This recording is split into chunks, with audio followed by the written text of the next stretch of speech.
where the effort is para lahat itong mga taong ito. Kumpiyansa si Pangulong Ferdinand Marcos Jr. na hindi maaapektuhan ang mga miyembro ng PhilHealth kasunod ng hindi paglalaan ng gobyerno ng pondo para sa subsidiya ng ahensya sa susunod na taon.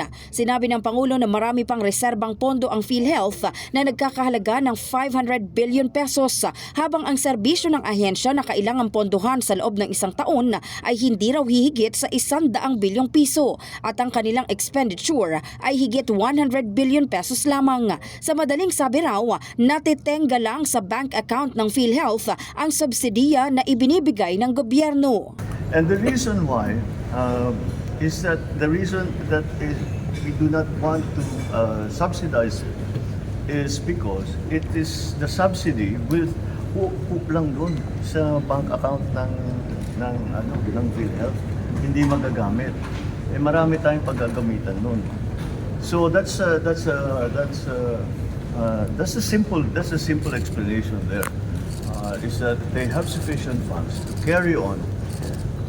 Because ang problema sa PhilHealth, ang problema ngayon sa PhilHealth, hindi tungkol sa pagbigay ng serbisyo, hindi sa pagbigay ng insurance cover. Ang problema, kung titignan ninyo, you look at the reports that are happening, sa dami ng bagong services ng PhilHealth, sa dami ng mga bagong payment na binibigay ng PhilHealth, nababara ang sistema. Ang payo naman ng Pangulo sa PhilHealth para mas mapabilis ang kanilang serbisyo, gawing digital ang sistema ng kanilang operasyon.